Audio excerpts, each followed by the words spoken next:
Imagine que você está segurando um punhado de areia seca. Quanto mais força você faz para fechar o punho e retê-la, mais rápido os grãos escapam por entre seus dedos. Agora, pense na sua atenção. Porque quanto mais você se esforça para se concentrar, mais a sua mente parece lutar contra você. Porque o foco, que deveria ser uma ferramenta natural, tornou-se uma guerra exaustiva contra as distrações. A verdade que poucos aceitam é que a sua incapacidade de se concentrar hoje não é um defeito de fabricação ou falta de força de vontade. É uma consequência direta de uma estratégia biológica equivocada. Você foi ensinado que o foco é um músculo que deve ser tensionado, quando, na verdade, os maiores mestres da história, de samurais a monges Shaolin, descobriram que o foco inabalável é uma forma de relaxamento estratégico. Existe um estado de consciência onde as horas colapsam em minutos, onde o ruído externo desaparece e onde a execução se torna perfeita, sem esforço. Eu chamo esse sistema de Sensindo, uma síntese de práticas ancestrais que decodifiquei após analisar centenas de registros sobre a alta performance mental. Se você sente que sua mente é um território invadido e que sua produtividade é refém do cansaço, o que vou revelar nos próximos minutos vai mudar permanentemente a forma como você enxerga o seu próprio cérebro. Antes de mergulharmos no código milenar que permite a um guerreiro manter a calma no centro do caos, eu quero te fazer um convite. Se você busca blindar sua mente e dominar as estratégias que a escola nunca te ensinou, inscreva-se agora no Mente Estratégica. Deixe seu like e comente. Eu sou o mestre do meu foco, para validarmos seu compromisso com essa jornada. O grande erro da modernidade começa no que a neurociência chama de esforço cognitivo bruto. Quando você tenta forçar a concentração, seu córtex pré-frontal queima glicose como uma turbina de jato em potência máxima. É uma reação de luta ou fuga contra o próprio pensamento. Mas o que acontece quando você luta contra a água? Você se afoga. Os antigos mestres orientais compreendiam um conceito paradoxal chamado shuchaku, ou o apego destrutivo. Eles perceberam que o desejo ansioso de estar focado é, em si, a maior distração. Pense bem, quantas vezes você se pegou frustrado por não estar conseguindo trabalhar, e essa frustração consumiu mais energia do que o próprio trabalho? A tensão cria resistência, e a resistência gera calor, não movimento. Se a sua mente é como um lago, o seu esforço para acalmá-la é o que cria as ondas que mantêm a água turva. Como é possível alcançar a clareza se o próprio ato de procurar por ela gera mais caos? Se o segredo não está na força, onde exatamente reside a fonte do poder mental que permitia a um monge meditar por 12 horas ou a um espadachim decidir um duelo em milissegundos? A resposta começa no momento em que você decide parar de lutar contra a corrente e entende a física oculta por trás do primeiro grande pilar da maestria. Mas você estaria disposto a abandonar tudo o que sabe sobre produtividade para descobrir o que realmente acontece quando a mente para de resistir? Para entender por que a sua mente age como um cavalo selvagem e indomável, precisamos primeiro olhar para o que acontece quando você supostamente não está fazendo nada. Existe uma engrenagem oculta no seu cérebro chamada rede de modo padrão. Na neurociência contemporânea, essa é a rede responsável pelo vagar dos pensamentos, pelas ruminações sobre o passado, pelas ansiedades do futuro e por aquele ruído interno constante. É aquela mesma voz que não cala a boca enquanto você tenta ler a mesma página de um livro pela terceira vez consecutiva. No mundo antigo, essa voz alerta era uma ferramenta vital de sobrevivência. Hoje, no entanto, essa mesma arquitetura neurológica foi sequestrada por um ecossistema artificial, projetado milimetricamente para estilhaçar a sua consciência. Pense com honestidade. Qual foi a última vez em que você aguardou um elevador ou ficou em uma fila sem puxar imediatamente o celular do bolso? Em que momento exato da nossa história nós nos tornamos tão dependentes de estímulos que ficamos incapazes de tolerar o silêncio da nossa própria companhia por míseros 10 segundos? Nós fomos brutalmente condicionados a confundir excesso de estímulo com produtividade e distração constante com descanso. A cultura da dopamina barata não roubou apenas o seu tempo precioso. Ela corroeu a sua capacidade de sustentação mental. Cada notificação que apita, cada rolagem de tela infinita, treina o seu cérebro como um cão de Pavlov para buscar picos microscópicos de recompensa instantânea. Você está, dia após dia, ensinando a sua neurologia a ter repulsa pela profundidade. É por isso que iniciar um trabalho complexo, um estudo denso ou um planejamento estratégico parece algo fisicamente doloroso no início. Você não está apenas com preguiça. Você está entrando em um estado de abstinência de estímulos frívolos. Mas como os grandes sábios e estrategistas do passado lidavam com a mente humana, que em sua essência biológica permanece a mesma há milhares de anos.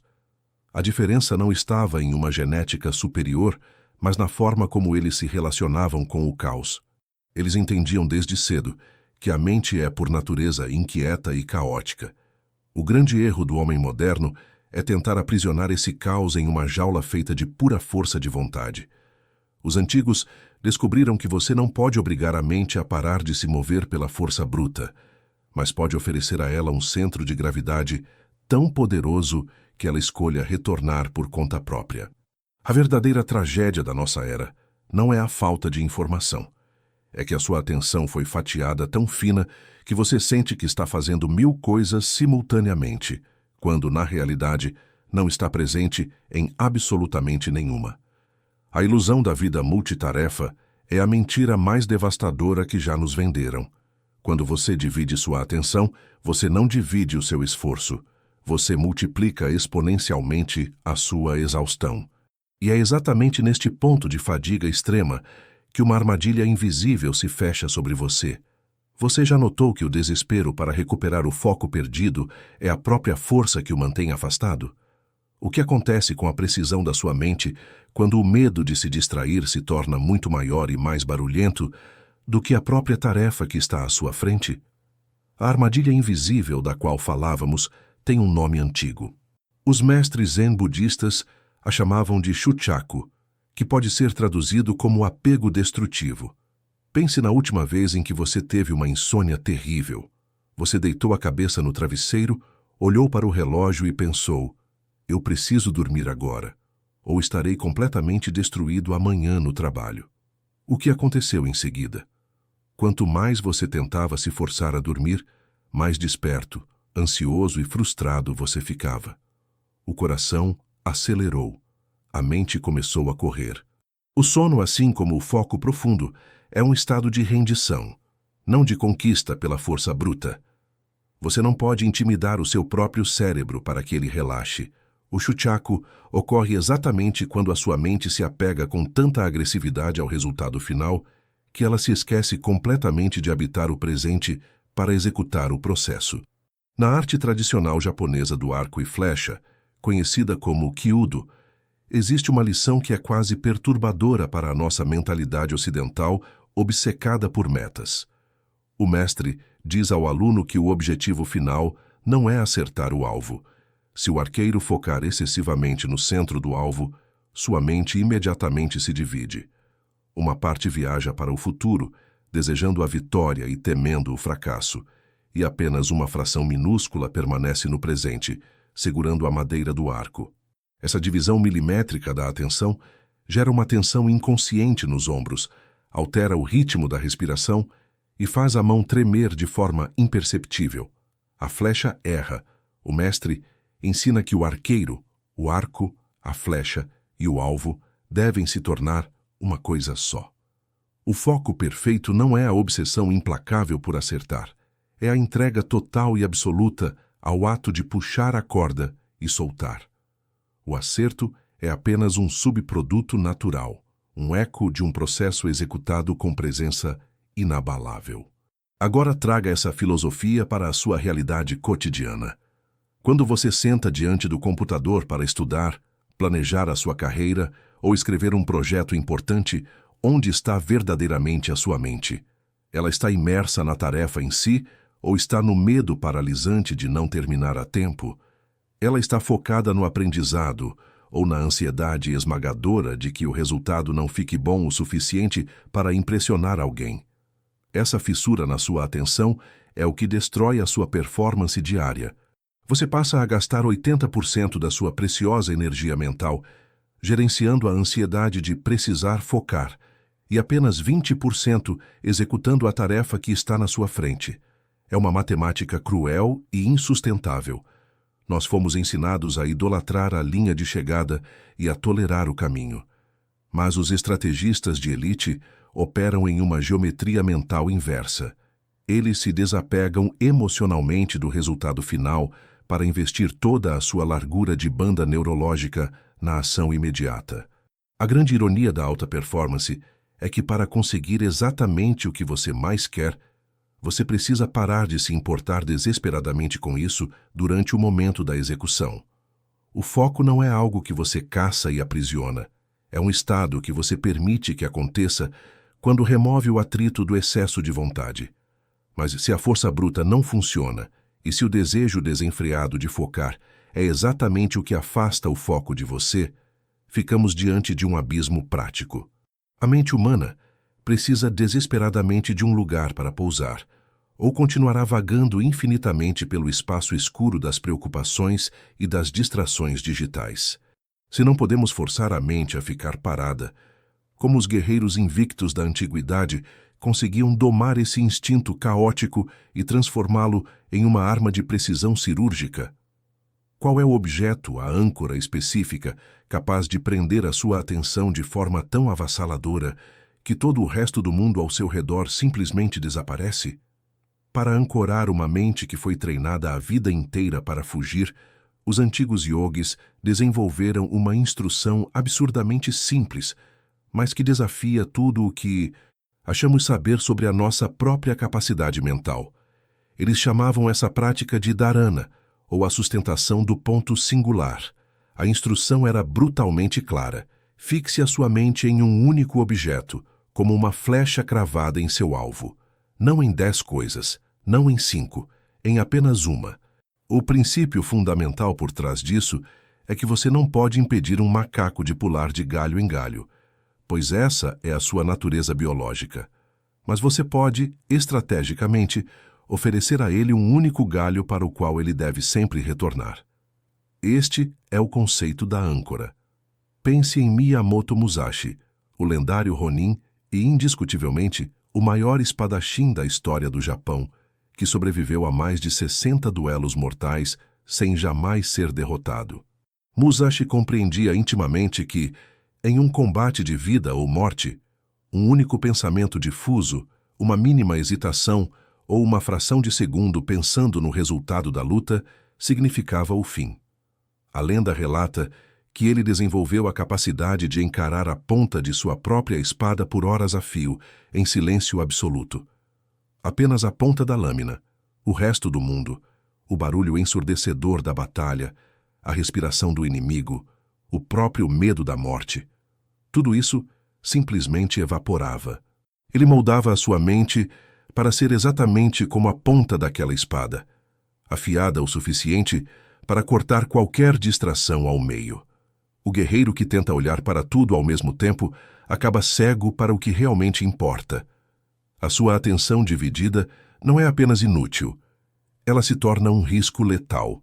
Mas como nós, que não carregamos espadas ou lutamos em campos de batalha no Japão feudal, podemos aplicar a regra do ponto singular. A mágica do dharana é que a âncora em si não tem importância alguma. O que transforma o seu cérebro é o ato deliberado de retornar. Se você trabalha no computador, a sua âncora pode ser o cursor piscando na tela em branco. Toda vez que a sua mente divagar para o celular, para a conta a pagar ou para a incerteza do futuro, você nota a distração e puxa a sua atenção de volta para aquele pequeno traço piscando. Se você é um músico, pode ser o toque dos dedos nas teclas. Se analisa dados, pode ser a linha de código à sua frente. A genialidade dessa prática está na repetição mecânica e sem julgamentos. Cada vez que você resgata a sua atenção do caos e a devolve ao ponto singular, Você está literalmente religando as conexões do seu córtex pré-frontal, fortalecendo a densidade neural responsável pelo autocontrole. Você deixa de ser uma vítima do ambiente e passa a ser o arquiteto do seu próprio estado de presença. No entanto, o próprio Musashi advertia em seus ensinamentos finais, expressos em textos como o Dokodo, sobre os perigos mortais da rigidez absoluta. O foco em um único ponto, quando levado ao extremo sem a devida adaptação, transforma a mente em uma estrutura dura, porém quebradiça, como uma espada de aço mal temperado que se estilhaça no primeiro impacto violento de uma lâmina inimiga. Se a sua concentração for rígida demais, o menor imprevisto a destruirá em 1000 pedaços. Como então a mente de um estrategista deve se comportar para manter a intensidade de um raio laser, mas a resistência de uma rocha inabalável? Como se transita da dureza de uma âncora fixa para uma flexibilidade invencível, capaz de absorver o impacto de qualquer imprevisto sem nunca perder o alinhamento central? Existe um provérbio zen antigo que diz: seja como a água, presente em todos os lugares, apegada a lugar nenhum. Esta é a fronteira definitiva que separa a concentração amadora da verdadeira maestria. O foco de um iniciante é rígido e tenso. Ele segura a sua atenção com a força de um homem pendurado à beira de um abismo. Mas o foco de um mestre flui. Pense na última vez em que você executou algo com tamanha perfeição que o tempo simplesmente evaporou. Talvez tenha sido decifrando uma partitura complexa ao piano, onde os seus dedos encontravam as teclas em uma harmonia perfeita sem esforço consciente. Ou talvez estruturando lógicas intrincadas em um código de programação, analisando montanhas de dados até que os padrões se revelassem sozinhos na tela. Nesses momentos raros, você não estava se forçando a prestar atenção. Você não estava lutando contra si mesmo. Você estava fluindo. Os antigos chamavam essa absorção meditativa profunda e sem atrito de chanting. Hoje, a psicologia moderna batizou isso de estado de flow. Mas os sábios e guerreiros do passado não apenas mapearam esse fenômeno. Eles descobriram como acessá-lo sob comando. A grande armadilha é acreditar que o foco é uma chave liga-desliga. Na verdade, existem duas categorias fundamentais. Primeiro, o foco forçado. É aquele usado ao aprender algo novo, como dirigir um carro. Mãos tensas, visão estreita, exaustão rápida. É aqui que quase todos desistem. Mas há o foco conquistado. Ele só emerge quando você atravessa o atrito inicial do foco forçado tantas vezes que a sua mente finalmente diz chega, para de lutar contra a tarefa e se funde completamente a ela. Um mestre samurai explicava essa transição aos seus aprendizes de forma brilhante. Ele dizia que o jovem guerreiro segura o cabo de sua espada com tanta força que suas mãos tremem, tornando seus golpes lentos e rígidos. O verdadeiro mestre, por outro lado, segura a espada como se estivesse segurando um pequeno pássaro, firme o suficiente para que não escape, mas suave o suficiente para não esmagá-lo. O mesmo princípio rege a sua atenção. Se você a estrangular com força de vontade pura, ela morre de exaustão em minutos. Se a segurar com leveza, ela serve você por horas. A diferença entre tentar manter o foco e ser sustentado pelo foco é o que define o verdadeiro limite da sua performance mental. Quando você alcança o Shanding, o esforço da concentração simplesmente desaparece. Você deixa de ser o executor tentando realizar algo e se torna a própria ação. É a libertação total da fadiga mental. Mas, por mais inquebrável que esse fluxo contínuo possa parecer, ele esconde uma falha crítica. A água flui maravilhosamente bem, até colidir com uma muralha. O que acontece com a mente perfeitamente imersa de um estrategista quando a realidade caótica bate à porta? Quando uma notificação invade a tela, uma urgência de trabalho surge do nada, ou alguém exige sua atenção no meio de um raciocínio brilhante? Se o seu foco profundo não tem um escudo de proteção, ele é apenas um belo castelo de vidro esperando pela primeira pedra. Como proteger essa imersão silenciosa em um ambiente moderno que foi covardemente programado para fragmentá-la a qualquer custo. O Gemini disse: o grande mito da produtividade moderna é a crença de que você precisa de condições perfeitas para trabalhar. A ilusão da sala silenciosa, do celular desligado e da ausência total de interrupções. Mas o que acontece com a sua mente perfeitamente imersa quando o telefone toca, um colega chama o seu nome ou uma urgência bate à porta? O seu estado de fluxo se estilhaça. A frustração toma conta e você gasta longos 20 minutos tentando reconstruir aquele castelo de cartas mental. Se a sua concentração depende de um ambiente perfeitamente controlado, ela não é uma fortaleza. Ela é uma prisão de vidro. Os antigos samurais entendiam isso em um nível visceral. Em um campo de batalha caótico, cercado por gritos e imprevisibilidade, exigir silêncio para se concentrar seria uma piada mortal. Eles não podiam ter um foco tão estreito que os deixasse cegos para um ataque lateral. Para sobreviver a esse ambiente, eles desenvolveram a terceira e mais vital das disciplinas mentais, o Zanshin. Zanshin pode ser traduzido como a mente que permanece ou a vigilância sem tensão. É a ativação do seu guardião invisível. Enquanto a sua atenção central, a sua âncora, está fixada e fluindo na ação principal, o guardião fica nos bastidores, mantendo uma consciência periférica alerta. Ele não julga, não se desespera e não se cansa. Ele tem apenas uma única função: perceber o instante exato em que a sua mente começa a se desviar do alvo. Pense com honestidade. Quanto tempo você leva para perceber que abandonou um estudo denso ou um projeto importante e já está há 20 minutos rolando uma tela infinita de forma catatônica? Para a esmagadora maioria das pessoas, o sequestro da atenção ocorre de forma silenciosa, e o resgate demora uma eternidade. Mas para uma mente treinada na arte do Zanshin, essa percepção acontece em milissegundos. O guardião intercepta a invasão antes mesmo que ela tome o controle da sua vontade. A mecânica silenciosa dessa vigilância é construída sobre um ciclo prático e implacável: notar, soltar e retornar. Primeiro, você nota a interrupção. Não há drama mental. Não há autocrítica severa sussurrando que você é incapaz de focar. O simples ato de perceber que a sua mente viajou já é a vitória do guardião. Segundo, você solta a distração. Exatamente como você largaria uma brasa incandescente que caiu na palma da sua mão, você simplesmente a deixa cair, sem emoção, sem analisar o motivo dela ter surgido. E terceiro, você retorna à sua tarefa. O retorno deve ser frio, mecânico e imediato, assim como a agulha de uma bússola que, não importa o quanto você a agite violentamente, inevitavelmente balança de volta para o norte magnético. Você não precisa eliminar as interrupções do seu dia a dia. Isso é uma fantasia infantil vendida por falsos gurus de produtividade. Você precisa, na verdade, dominar a eficiência do retorno.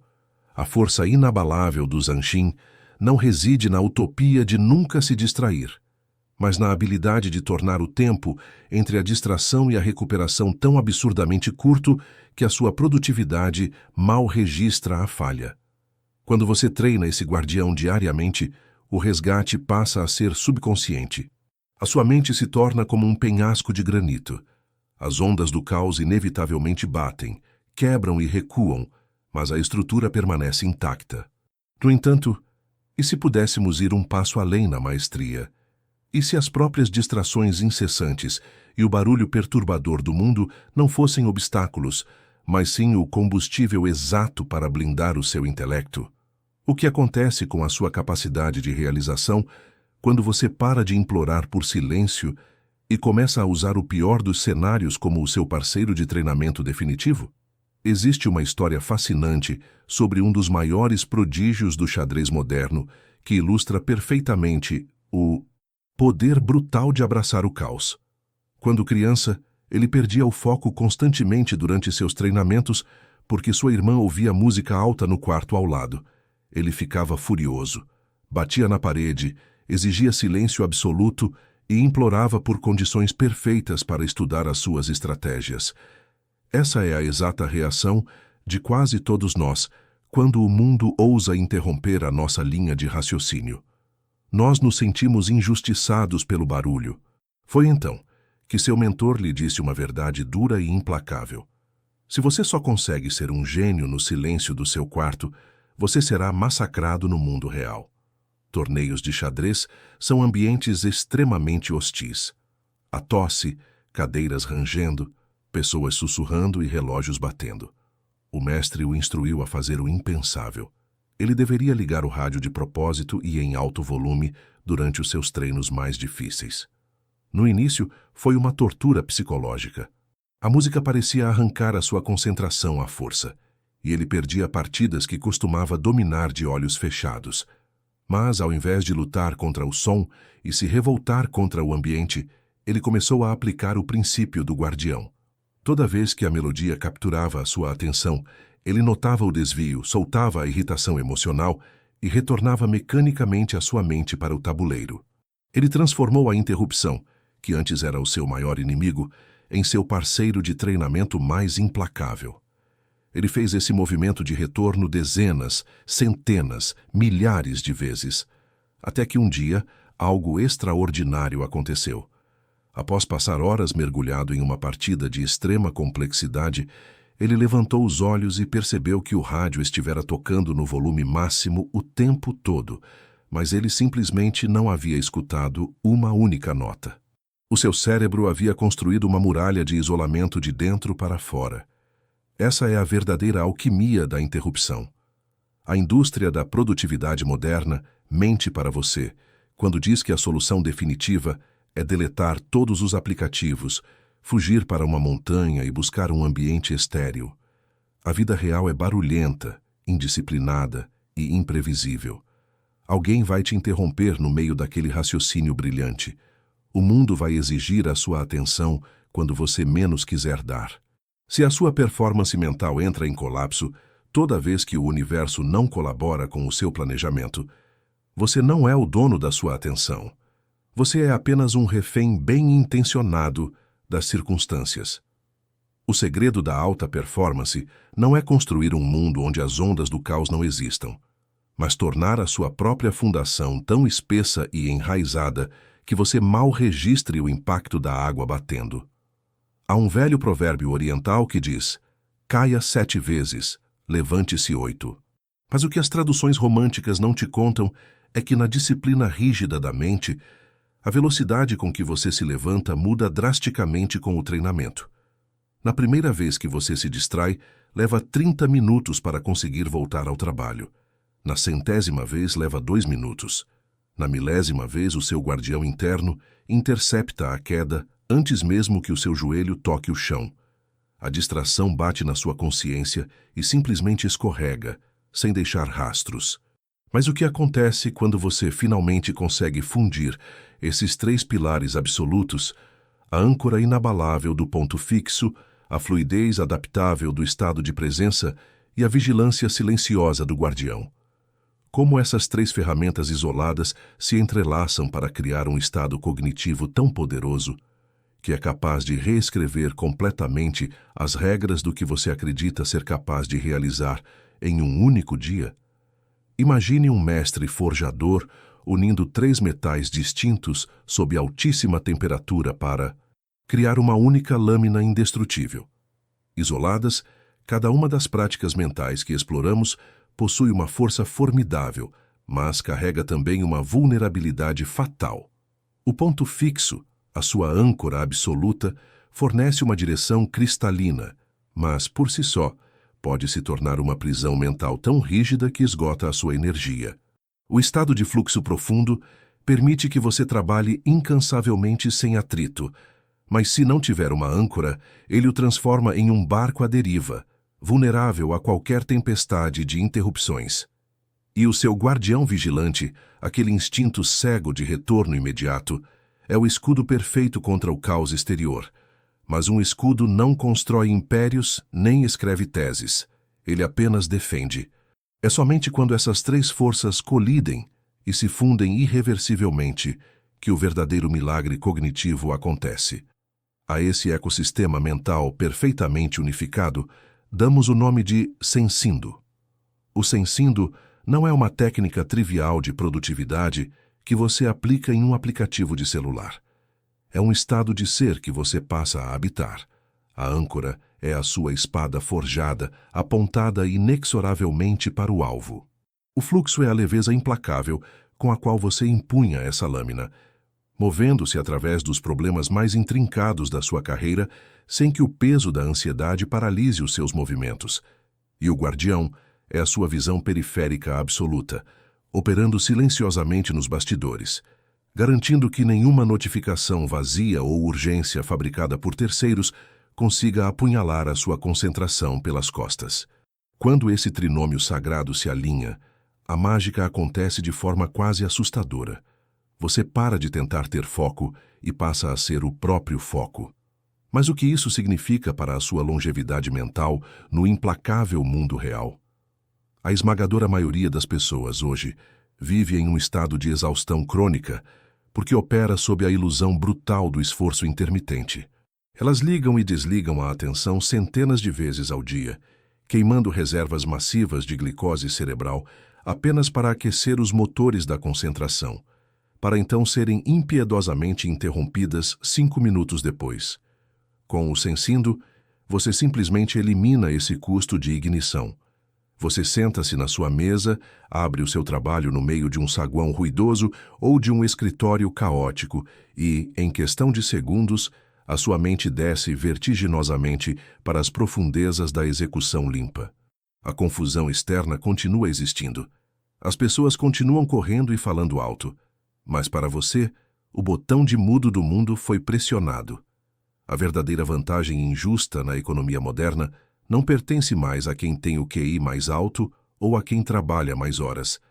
Ela pertence exclusivamente àquele que consegue sustentar a linha de raciocínio mais longa sem ceder ao desespero patológico da distração. Contudo, essa transformação profunda carrega um preço silencioso. Quando você finalmente arrebenta as correntes da distração crônica e experimenta a clareza cortante de uma mente perfeitamente calibrada, a realidade ao seu redor começa a assumir um tom estranhamente perturbador. O que acontece com um indivíduo que recupera o domínio soberano e absoluto de si mesmo, quando ele inevitavelmente precisa conviver em um mundo que foi inteiramente desenhado para mantê-lo permanentemente anestesiado, passivo e distraído?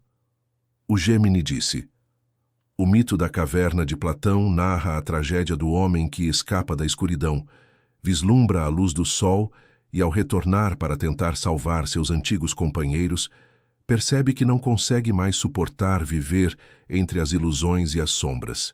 A jornada para recuperar a soberania da sua atenção impõe um destino curiosamente parecido, que carrega um peso silencioso.